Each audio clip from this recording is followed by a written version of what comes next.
Coffee ಮಂಡಳಿಯ ಬಾಳೆಹೊನ್ನೂರಿನ ಕೇಂದ್ರೀಯ coffee ಸಂಶೋಧನಾ ಸಂಸ್ಥೆಯ ಶತಕ ಸಂಭ್ರಮದ ಕಾರ್ಯಕ್ರಮ ಕಾಫಿಯ ಕಂಪು.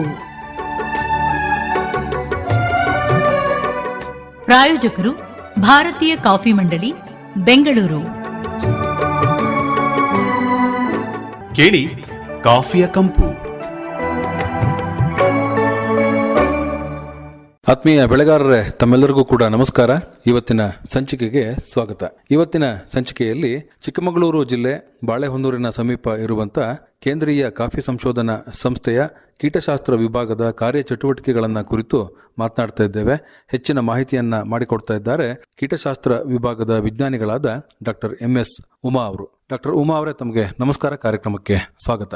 ನಮಸ್ತೆ ಸರ್. ಕೀಟಶಾಸ್ತ್ರ ವಿಭಾಗದ ಪರಿಚಯವನ್ನ ಮಾಡಿಕೊಡಿ. ಕಾಫಿ ಸಸ್ಯ ಬಹುವಾರ್ಷಿಕ ಮತ್ತು ನಿತ್ಯ ಹಸಿರಾಗಿರೋದ್ರಿಂದ ಹಲವಾರು ಕೀಟಗಳ ದಾಳಿಗೆ ಇದು ಒಳಗಾಗುತ್ತೆ. ಈಗ ಸಸಿ ಮಡಿಯಿಂದ ಶುರುವಾದ್ರೆ ನಾವು ಉಗ್ರಾಣದಲ್ಲಿ ಏನು ಅದು ಶೇಖರಣಾ ಸ್ಥಿತಿಗೆ ಹೋಗುತ್ತೆ ಅಲ್ಲಿವರೆಗೂ ಸಹ ಕೀಟದ ಹಾವಳಿಗಳನ್ನ ನಾವು ನೋಡ್ತೀವಿ. ಅದರಲ್ಲಿ ಕೆಲವು ತಾತ್ಕಾಲಿಕವಾಗಿ ಹಾನಿ ಮಾಡೋದು ಇರುತ್ತೆ, ಇನ್ನ ಕೆಲವು ಗಿಡದಲ್ಲೇ ಸ್ಥಿರವಾಗಿ ಉಳಿದು ಕಾಫಿಗೆ ಹಾನಿ ಮಾಡುವಂತ ಕೀಟಗಳು ಸಹ ಇದೆ ಸರ್. ಕೀಟಗಳ ಹತೋಟಿಗೋಸ್ಕರ ನಮ್ಮ ಕೀಟಶಾಸ್ತ್ರ ವಿಭಾಗದ ಒಂದು ಮುಖ್ಯ ಉದ್ದೇಶಗಳಂದ್ರೆ ಕಾಫಿಯಲ್ಲಿ ಕಂಡುಬರುವ ಕೀಟಗಳ ನಿರ್ವಹಣೆಗಾಗಿ ಒಂದು ಪರಿಸರ ಸ್ನೇಹಿ ಸಮಗ್ರ ಕೀಟ ನಿರ್ವಹಣೆಯ ಕ್ರಮಗಳನ್ನ ಅಭಿವೃದ್ಧಿ ಪಡಿಸೋದು ನಿಟ್ಟಿನಲ್ಲಿ ನಾವು ಕೆಲವೊಂದು ಚಟುವಟಿಕೆಗಳನ್ನ ಮಾಡ್ತಾ ಇದ್ದೇವೆ. ಇದುವರೆಗೆ ಇದಕ್ಕೆ ಸಂಬಂಧಪಟ್ಟ ಹಾಗೆ ಏನೆಲ್ಲ ಸಾಧನೆಗಳು ಆಗಿದ್ದಾವೆ? ಇದಕ್ಕೆ ನಾವು ಕೀಟ ನಿರೋಧಕ ತಳಿಗಳನ್ನ ಅಭಿವೃದ್ಧಿ ಪಡಿಸಲು ಕೇಂದ್ರೀಯ ಕಾಫಿ ಸಂಶೋಧನಾ ಸಂಸ್ಥೆಯ ತೋಟಗಳಲ್ಲಿ ಸಂಗ್ರಹಿಸಲಾದಂತಹ ಆಯ್ದ ತಳಿಗಳನ್ನ ನಾವು ಕೀಟ ನಿರೋಧಕತೆಯನ್ನ ನೋಡ್ಲಿಕ್ಕೋಸ್ಕರ ಅಧ್ಯಯನ ಮಾಡ್ತಿದ್ದೇವೆ.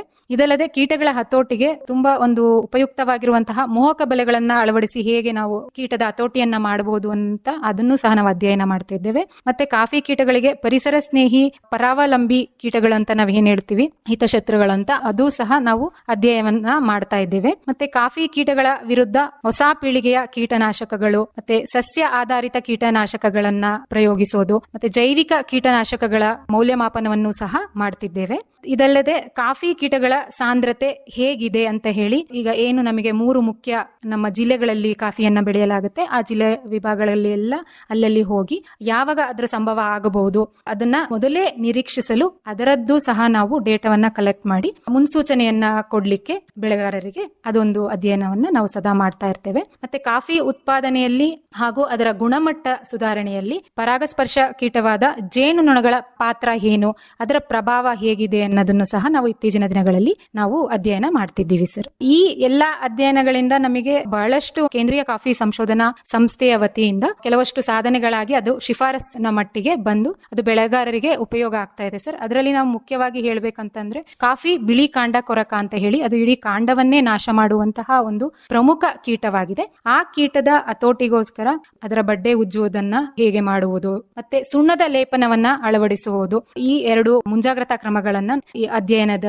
ಮೇರೆಗೆ ಶಿಫಾರಸು ಮಾಡಲಾಗಿದೆ.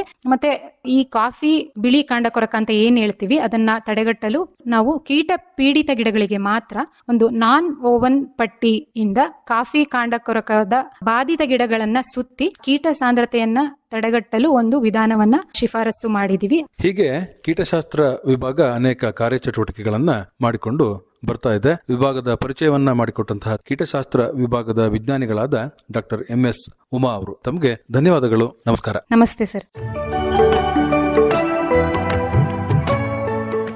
ಇದುವರೆಗೆ ಕಾಫಿಯ ಕಂಪು ಪ್ರಸಾರವಾಯಿತು. ಪ್ರಾಯೋಜಕರು ಭಾರತೀಯ ಕಾಫಿ ಮಂಡಳಿ, ಬೆಂಗಳೂರು. ಕಾರ್ಯಕ್ರಮದ ನಿರ್ಮಾಣ ಅರಕಲಗೂಡು ವಿ. ಮಧುಸೂದನ್.